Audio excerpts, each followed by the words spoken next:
Hi viewers, I'm here with another episode of Tech Time with you. Today we decided to bring you something political which will make you engage with your society where you're living today. Upcoming elections are going to be very interesting. So we after having a couple of politicians with us decided to have a very brilliant groomed politician who is engaged with our politics for about 20 years. His services as a lawyer are very renowned and very famous. His expertise have no doubt. None other than Mr. Ali Naqvi. He is NDP candidate for Mississauga-East, Cooksville, and my best wishes are with you. Welcome to our program, Mr. Naqvi. Thank you for inviting me. So, usually when politicians come, people start with their very political views and ideas, but I would like my viewers to know about your personal life a little bit before we will enter into your political ideas. So, I would like you to take us with your where you were born to where you end up and where you want to go towards. How would you like to engage our viewers with that? Thank you very much for inviting me here. I was born in Karachi, Pakistan. I was born in a family that was very politically active in Pakistani politics. My father was a high court lawyer and a political activist. He was imprisoned in the dictatorship of General Ziaul Haq just for leading a pro-democracy march in Karachi. My mother was a journalist and was blacklisted because she wrote against the military dictatorship in Pakistan. And once she was blacklisted, she could not work as a journalist in Pakistan anymore. I came to Canada with my parents at the age of 20. And once we came to Canada in 1988, we looked around, and in those good old days, if you were interested in politics, you would call all the three major political parties, and they would send a representative to your home. So that's what we did. Progressive Conservative Party, the NDP, as well as the Liberal Party sent their representatives to our humble Niagara Falls quarter, I would say. And we discussed our ideas, they discussed their ideas, and after those meetings, interestingly, my father decided to join the Liberal Party of Canada, whereby I decided to join the NDP. So since then, it's me and the NDP. So this is very interesting. You see, while living into the similar family, this is called democracy actually. While you're living in a family, you're having your affiliation to two different parties. I was going to come to that point too, that how did you end up in NDP? I mean, when you are deciding about your political career, you always have an option, you have a choice, but you pick and choose usually those which goes along with you. So how did you end up? What were your views which took you to end up with NDP than any other party? So yes, so in those days, and I hope this continues to happen, first of all, the parties would send us literature. So we went through the literature, it talked about the issues and the policies of the party relating to those issues at the time. I felt that the New Democratic Party of Ontario and Canada was the only party that was progressive, talked about the equality of masses, integration of new Canadian communities in Canada as equals. My father looked at the Liberal Party of Canada and thought that it was a pragmatic party. This is a party that always have ruled Canada, and if you want to bring change, you bring change through power. Interestingly, my younger brother, who was very young at the time, he was a high school student. Actually, high school student, 10th grade student. In those days, joined the Young Liberals and continues to be a Liberal up to now, and is a member of Provincial Parliament from Ottawa Centre and a provincial Liberal minister these days. So Yes, our dinner party discussions sometimes go out of hand, and we are very lucky that we don't use knives and forks at dinner. So, Thanks goodness. Otherwise, we had to bring the health minister to justify something not less than that, He has to bring out something. Oh, I have this veto That's power right. to do, or resolve the issue. It was just. So, difference of opinion nowadays is very hard because it's always said my way or highway. It is also with the parties too. So, how do you vision being a member of NDP party, you will be able to balance that imbalance? well, in the New Democrats are very different from other parties. Our party is a party of the people, for the people. We are allowed to have free and frank discussions about policy. We have clear opinions. Sometimes they do not agree with the party policy. But however, whenever we have the policy conferences or conventions, the majority decides the policy of the party. So let me give you an example. Unlike the other parties, when it comes to the Middle Eastern politics, Israel and Palestine issue, the NDP's policy remains the same as it was under the former leader Jack Layton, because the party activists made sure, although it was not a hot issue at the time, however, the Foreign Affairs Committee of the party membership made sure that there was a resolution and a motion, and it was carried through in the House, the convention of the party, so that the policy remains the same. This does happen in the Conservative Party and the Liberals as well, but those parties have, they're in the business of politics, not in the service of politics like the New Democrats. And therefore, the vested interest always wins in those parties. So in NDP, we are free to discuss, we are free to dissent, we are free to agree and to disagree, unlike the Liberals and the Conservatives. As you said that it is business and the values as far as I could get it. So how do you see the provincial government's sex education issue, which is right now currently very much discussed, because our future, our investment is our kids. Our future, what we as human beings see is our sustainability through our youngsters. So where does NDP stand in that context? So I'll start with distinguishing that it's a provincial issue, so the federal NDP cannot and does not have a position on that. Personally speaking, I'm a father of two young boys, one who has gone through the older version of the curriculum, and the younger one will be going through the newer version of the curriculum. So me and Raisa, my wife, we sat down and we compared both the sets of curriculum, the older version and the newer version. And what we found was it's basically the same. However, it's more descriptive. The new curriculum is more descriptive. It's more elaborated. They have defined things, in my opinion, to an extreme. So, giving a concept to a child is a different thing, but explaining the concept with practical examples is a different thing. So it's in terms of concepts, it is the same curriculum as the old one, but it's more graphic, more descriptive, more explicit. Number two, it's, in my humble opinion, it's not age appropriate.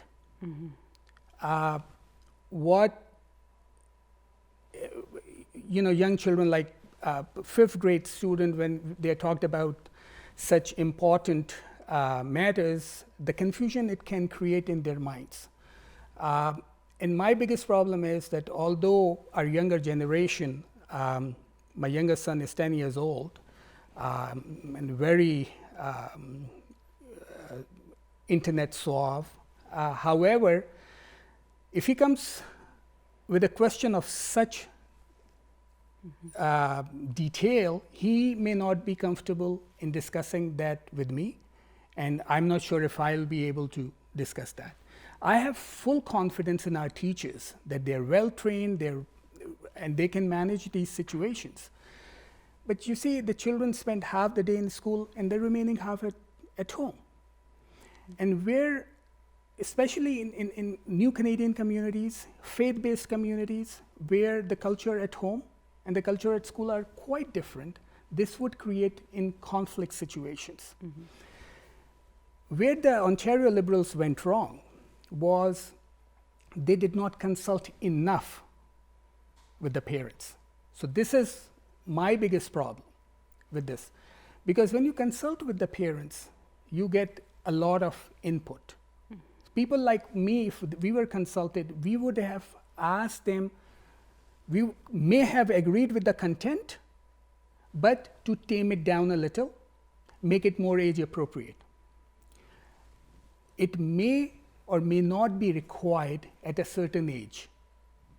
So when it comes to tolerance of same-sex communities, understanding of differences and appreciating differences, even celebrating differences, it all goes to the Charter of Rights and Freedom, and we are all for it. But what you're teaching to a child at a certain age and how the child can grasp or fail to grasp, and what conflicts will it create between the child's school life and home, these things may or may not be managed by parents because they may or may not be trained to manage these things. So I think the content is too explicit. The Government of Ontario should still go back to the drawing table and do further consultations, because this goes to the social structure of our society. This is pushing a social agenda. And I should clarify, I have no problem with the curriculum because it was presented by a government whose premier is married to another woman. I have no problem with that. I have no problem with the author. I have issues with the content, and I have issues with the lack of consultation and the age appropriateness of the content. Viewers, I think we are living in 21st century where all those problems which were faced by us and put in under to the carpet, now they are coming out. I was born in a country which is considered third world country, Pakistan. My background was a teacher, and I always had a question, just to let you know. At that time, 13, 14 years back, 15 years back, I was thinking that in Pakistan, it should be introduced that we are teaching our kids about sex, because sex is a very big taboo, and the society which we are living now, it's a Western society, where all your hurdles, all your problems are resolved by discussing things. It's the beauty of Western society. But yes, I agree with you that they should further consider the details about it.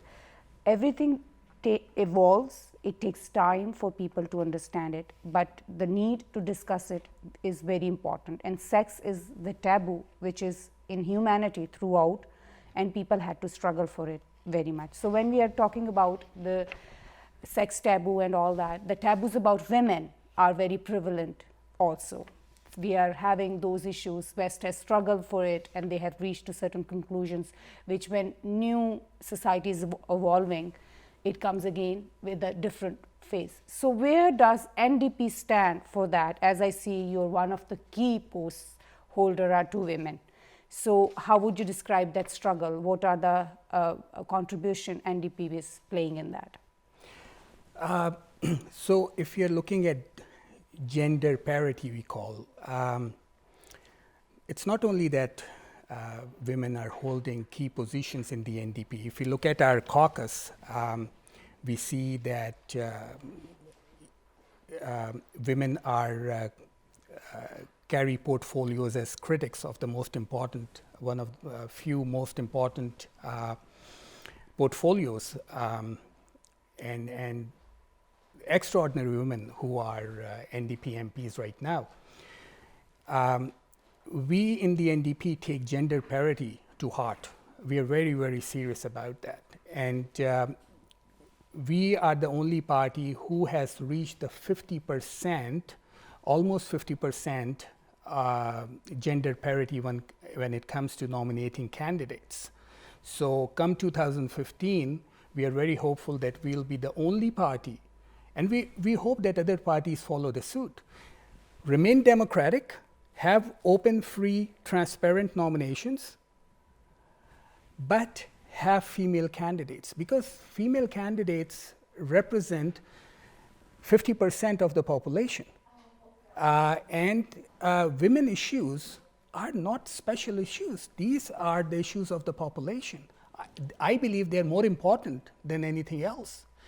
We live in a country, first world country, G7 country, where even today women are paid less than men, and it's legal, unfortunately. And NDP is the only party that has been raising this issue for the last 30 years, when talking about women was unusual in politics. We have been fighting that battle for the last 30 years. So you will see that at least half of the candidates for the NDP will be women. You see that in the current caucus, we have almost 40% MPs that are women. And by the way, 35% of the members of parliament in the NDP caucus today belong to visible minority. They are new Canadians. Not only these two women who are in the hierarchy of the NDP, but NDP is the real representative when it comes to women issues. Alexa McDonough, the leader before Jack Layton, was a stalwart when it came to fighting for equality of women in Canada. So we have discussed about the kids, we have discussed about the women, and the basic issue which comes around it and which makes it a complete picture of it is the institution of family. So everything which we are discussing right now, having the issues, the very, very discussed points are going around that. So how would you describe the role of NDP party for strengthening the institution of family, and what are their beliefs? Because you are the leader makes the difference. They evolve and make the people understand the values of the society. So where does it stand? Well, first of all, I'm not a leader. You are a leader. I think those. I'm a political activist, a political worker, a community activist. Well, for us in the NDP, family is the nucleus of the community. And economy plays a very major role in the success of the family institution. However, unlike the other parties, we believe that economy is for the people, and people own the economy. It's not the economy that owns the population of the country. So the real bread and butter issues are the ones that are represented by the NDP. So may it be supporting the organized labor, may it be supporting the women issues, may it be fighting for equality when it comes to the new definitions of family institution that have come up under the Charter of Rights and Freedom. Equality of masses is something which is very dear to us. This is the principle under which we do our service as political activists. So when I said the other parties are in the business of politics, we are in the service of politics.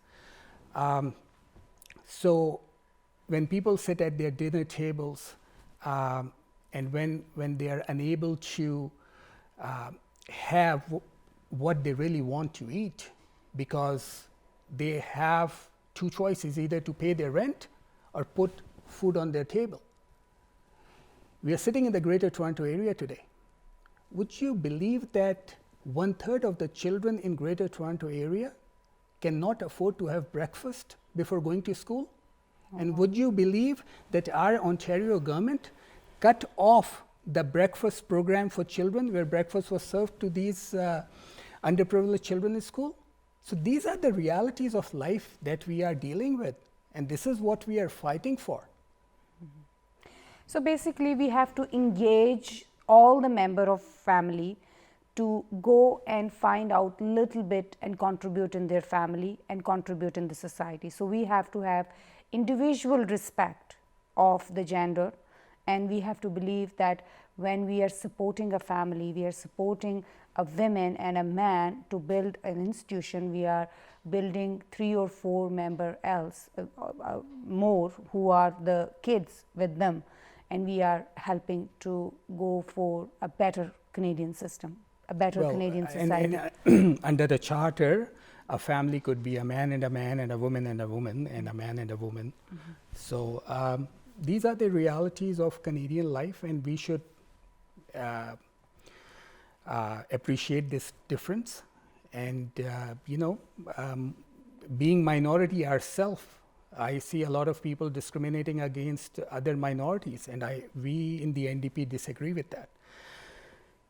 If we disagree with the section of charter allowing equality in terms of religion or race, the same clause of the charter, the same section of the charter talks about sexual orientation. So we have to defend all rights of all minorities. We are all equal, and this is what the position of the federal NDP is. Let me put it this way, that we are all equal but have different capacity and different capabilities. We are all strong in different areas. It's just that we have to discover which area suits us the best. Now, since we are discussing all this, I would like to know that since the result of Alberta situation, political scenario has changed a lot, and it has given a big surprise to the people who were not expecting this. NDP has never been in power in political scenario as strong as it is standing today. So what are your views? There was a very interesting article in Global Mail after the Alberta election, recent Alberta election, and it talked about the polls that were being held for the federal NDP months before the Alberta election was announced, and it showed that the federal NDP was the only party that was gaining in Alberta even before the provincial elections were announced. However, Alberta's election results have shown 3 very important things to all of us in Canada. One, end of the day, it's the people that decide.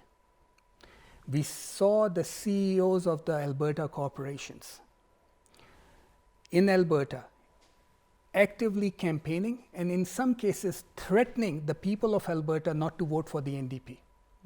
They did a press conference, the 5 highest level of CEOs, and they threatened the people of Alberta that you should not vote, otherwise we'll take away our investments. One of the gentlemen, one of the CEOs said, I'm the biggest donator to the Sick Children Foundation, I'll withdraw my donation.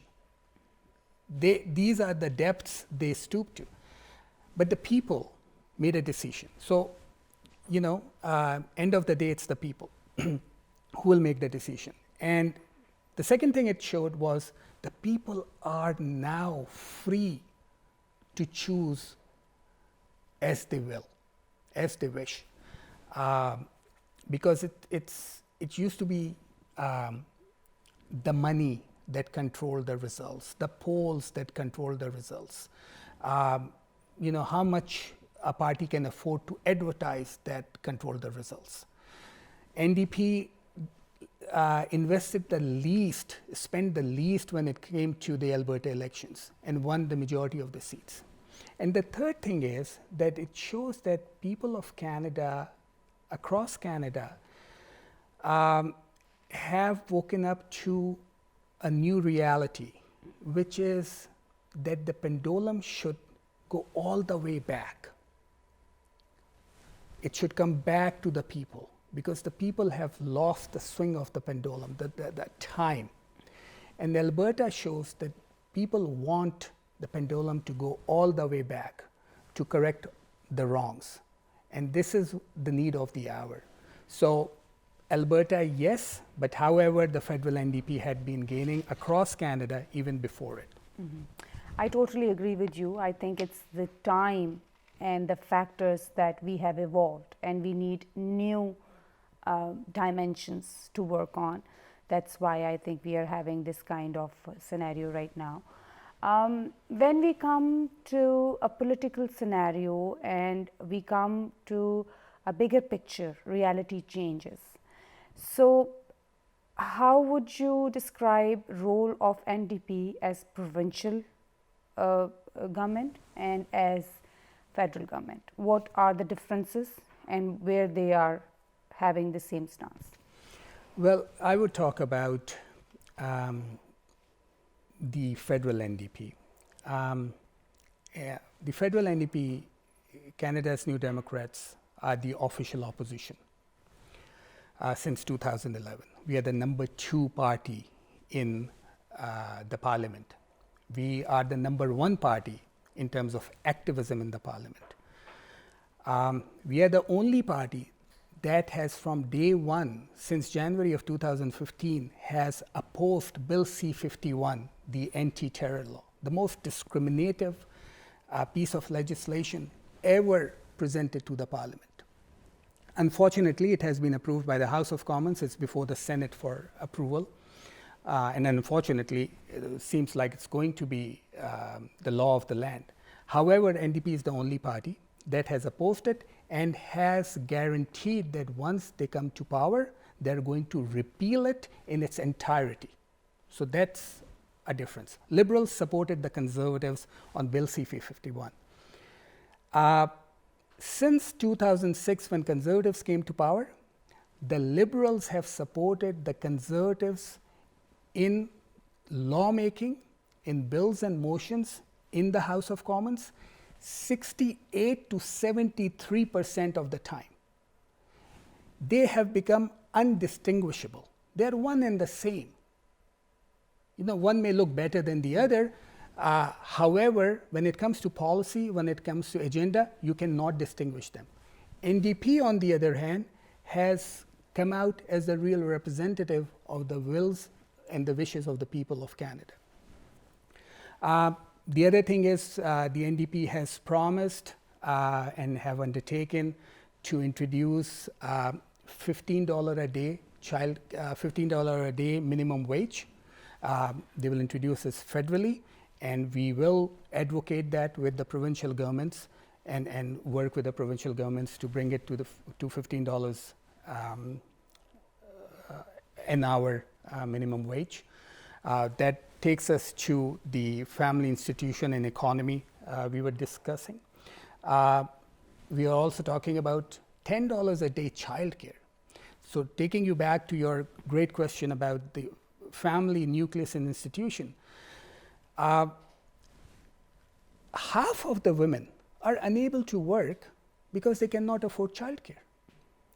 In Quebec, where we have the largest number of seats, where Thomas Mulcair comes from, our current leader, they have $10 a day childcare.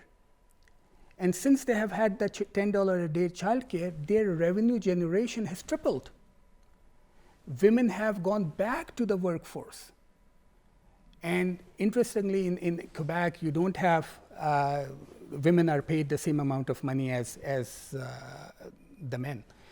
So following that, we have this real example in one of the largest provinces of Canada, and we want to implement that across Canada. Will it be easy? No. But only an ideological, progressive party that believes in equality of masses can do these things. So these are just two examples. I would like to ask you, since we are discussing all the programs which are very beautifully done and very well researched by the NDPs and came to certain conclusion. Where do you see the educational system? Because if you see, Halton region is doing the teachers, Toronto region teachers were having continuous strikes because of having less budgets for them. Similar problem is having right now with the Halton region, that they are, I mean, we cannot afford our kids to stay home and lose their academic time sitting home, and our teachers not doing their job but protesting. What is NDP's strategy towards that? We completely agree that children should not be the bargaining chip. However, we should also look at who is responsible. So the current scenario of the secondary school teachers that went off the job and they were sent back and their strike was declared illegal, and we disagree with that. Then the primary school teachers are working, they call it rule to work basis. We look at, as parents, we just look at the teachers. But you know, the last time around there was a teacher strike. My son asked this question about the strike to one of his teachers, and the teacher said, you know, this is how it is. There's one home where all the teachers live, and there's one home where the government lives. And they decided to work together. Mm-hmm. And they came up with a written contract, mm-hmm. where they said, okay, you can do this for us and we'll pay you this much. Mm-hmm. But then the government stopped paying them what they promised. Mm-hmm. And the teacher's home cannot afford to live in the home anymore. Mm-hmm. Who is responsible to start with? The teachers are still doing their jobs. As you yourself are a teacher, teachers are paid to do rule to work. If you look at what teachers are paid to do and what they do double the amount of work of what they're paid to do. And then the government comes up with a bargaining agreement. That bargaining agreement was expired, I believe, last year, middle or autumn of last year. And since then, the government has refused to come back to the table to discuss a new agreement. So we should not forget that when it comes to the responsibility, it's not only the teachers.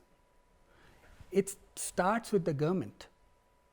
So the government is using the kids, our children, as the bargaining chip in Ontario. Mm-hmm. It's not the teachers alone. Mm-hmm. At this point, when you reach to a certain standing, after struggling so long, you have a road where you're going through. What are your inspirations into your party and into the people around you, which are the very fundamentally visible inspirations which has really worked on your personality as a leader, as a lawyer, as a person you are? How would you like to? My personality is influenced by, of course, my parents, who have instilled in all their children, all three of us, a duty towards the community. And when I say community is where you live, where you work. We believe that it's our duty to give back to this country. This country gave us any and everything that we have. I'm also influenced by the people I work for, the people who pay me to represent them in their refugee claims, represent them in their immigration matters, represent them before the Canada Border Services Agency. I'm influenced by their stories, the pain and suffering they have gone through, how they have committed themselves to this country. And unfortunately, in a lot of cases, after doing any and everything to come here legally, in some cases not so legally, but committing themselves to the betterment of this country, and now being sent back. I'm influenced by their commitment to stay in Canada. I mean, we take so many things for granted. I was born in 64. In 1988 was the first chance, November 1988, when I could have voted in Pakistan. We see democracy and the right to vote as a given. This is not how it is. I'm very much influenced by my wife. We are a real Canadian family. My wife was born in Uzbekistan in the former Soviet Union era. So the way she has been taught is very objective. Even the religion, when she was taught the religion, it was taught as a subject. So she is able to see through a lot of things that I'm unable to, because my culture, my religion, a lot of times do not give me a very clear way through the realities. But these are the people that influence me. And my aspiration is basically to serve. Service is something, it's very selfish. If I do a volunteer hour somewhere, I may help a few people, but it helps you go to sleep peacefully thinking that you gave something back. Yes, we pay taxes, but we need to do more, because this country, the community does much more for us. One example, a lot of people talk about healthcare system, saying, but when I was in Pakistan, I could pay anybody, and I could be seen by a specialist in hours, and if I can go to US, etc. They forget that here we are paying for our next door neighbors who may not be able to have those facilities. And I'm inspired by the welfare system. It's a welfare state, and this is one of the aspirations, that we have to fight to keep this welfare state. We see all around us in G7 countries, those welfare states are going down, austerity measures are being brought in. But here the people stand up against them, just like they did in Quebec federally, then they did it in Alberta provincially. And going back to the clients, only yesterday I met somebody who I thought has been deported. And I said, "Oh, you're still here." He wasn't my client, but somebody I was helping. And he said, "Yes, I was at the airport being deported, and at 3 o'clock, the Canada Border Service official came and said, your removal has been stayed by the federal court." So I came out, and I went before the federal court again, the lawyer, of course. And he has raised around $150,000 for cancer cure. Mm-hmm. And the federal court judge looked at it, and according to this gentleman, he was, he liked the fact. This person is just a simple barber. And I said, "How did you raise $150,000 for cancer cure?" He said, "I go to cancer patients and I give them haircuts and they donate." This is a person, some small town from Pakistan, who came here, I don't know how, but his commitment to the community and the commitment of the people, the cancer patients, towards him, towards cancer cure. These are the things that drive any and everybody, irrespective of the party, when they come into politics. This is how we want to serve, how we want to keep the welfare state that Canada is. So now I'm interested in to know that if you are elected as a new party member into the House, what will be your contribution, unique contribution? I don't see that there is a list of things which needs to be done, but every leader is leader because he has a vision for achieving certain goals which he has researched upon and went through in life and concluded that this is my contribution? This will be my contribution when I will be in power. Please. It's not about power, it's about if you are employed by the people of Mississauga-East, Cooksville, and they say, okay, from today you are our servant. Go serve us in the House of Commons. It's not governing or ruling, it's service. It's you become a public servant. So if I'm elected to become the servant of the people of Mississauga-East, Cooksville. Mississauga-East, Cooksville has it's one of the most, when it comes to the per capita income, Mississauga-East, Cooksville is one of the lowest in the Peel region. And a number of issues there are provincial. However, federally, immigration is a big concern. So I have, as you said, researched over a period of time, and I would like to present a private member's bill, which will deal with, I want it to be three-pronged, however, it will basically deal with the acceptance of foreign educational and experience credentials. In 2007, the Conference Board of Canada came out with a report, and at that time, they said we lose $5 billion a year by not accepting these foreign credentials.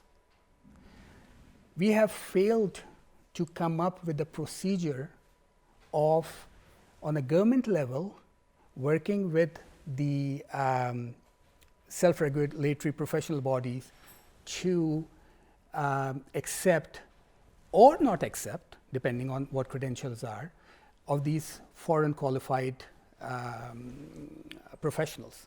So that's one thing I would like to work on. The other thing is healthcare. I see that there is, once again, the funding for healthcare is the jurisdiction of the federal government, and enforcement and investment using those federal dollars is provincial jurisdiction. I think we need to not only increase the funding into healthcare, but also on a federal level try to diversify that investment. In my own personal experience, I see that the needs of multicultural communities are not entirely, but somewhat different from the needs of the mainstream community. We need to invest more towards precaution and alternative medicine than the mainstream medical treatment. So that, I think, will take away some pressure from the emergencies, from hospital beds. So diversify the healthcare system as much as we can. So my last question with you will be, where do you see your party in future? Well, what I would like to see is we form the next government in this year, October 19, 2015. What is your vision? This is what I think every party's member would say, I would like to see my party. But if you see the the facts which we are facing, what is your opinion where your party is going towards? Well, this is what I think our party is going towards, making the next government in Canada. Thomas Mulcair becoming the next Prime Minister of Canada. And it's more than Thomas Mulcair, it's more than the NDP. Thomas Mulcair was the only leader who actually said very openly that he's willing to talk about a coalition government with Justin Trudeau. And Mr. Trudeau responded first by saying, I can work with NDP in a coalition government, but not with Thomas Mulcair as the leader of the NDP. And when people said, this is very childish, she said, oh, I'm absolutely against any coalition with any party whatsoever. So Thomas Mulcahy said, it's not about me, it's about replacing the Conservative government with a progressive government, and I'm willing to work with the Liberal Party. The Liberal Party's leader said they're not willing to work with the NDP. So we are different. When it comes to forming the government, it's more about getting things done. So we talked about healthcare. It was Tommy Douglas of the NDP who brought the universal healthcare to Canada. He was never the Prime Minister. Canada Pension Plan. Credit goes to Ed Broadman, never the Prime Minister. Employment insurance, credit goes to Ed Broadman, never the Prime Minister.